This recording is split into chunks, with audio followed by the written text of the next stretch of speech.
संतोष देशमुख हत्या प्रकरणामध्ये जेलमध्ये असलेल्या वाल्मिक कराडची धनंजय मुंडेंना आठवण। एका व्यक्तीची कमी भासते, जाहीर सभेत वक्तव्य, दमानिया जरांगे यांचा हल्लाबोल। आत्महत्या केलेल्या डॉक्टर गौरी पालवेवर अहिल्यानगरमध्ये पती गरजेच्या घरासमोरच अंत्यसंस्कार। गौरीची आत्महत्या नाही हत्या, कुटुंबियांचा आरोप।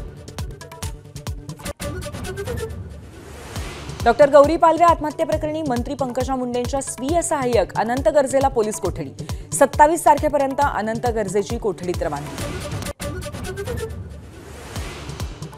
आगामी मुंबई महापालिका निवडणुकीत भाजप 35 वर्षांखालील 40% तरुणांना तिकीट देणार। युथ कनेक्ट कार्यक्रमामध्ये मुख्यमंत्री फडणवीसांची घोषणा। तरुणांना राजकारणात येण्याचंही आवाहन।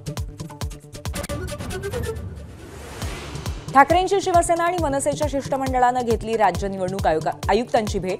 प्रारूप याद्यांमध्ये हरकती नोंदवण्यासाठी 21 दिवसांची मुदत देण्याची मागणी। मागण्या मान्य न झाल्यास रस्त्यावर उतरण्याचा इशारा। ज्येष्ठ अभिनेते धर्मेंद्र यांचं निधन। वयाच्या 89व्या वर्षी घेतला अखेरचा श्वास। मुंबईतल्या विलेपार्लेच्या स्मशानभूमीमध्ये अंत्यसंस्कार।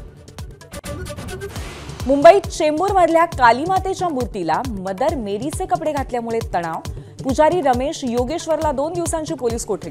धर्मांतरणाचा डाव असल्याचा हिंदुत्ववादी संघटनांचा आरोप। अयोध्येत राम मंदिरावरील ध्वजारोहण सोहळ्याची जय्यत तयारी। शिखरावरती फडकवण्यात येणारा भव्य ध्वज मंदिर परिसरामध्ये, संपूर्ण शहरामध्ये विद्युत रोषणाई।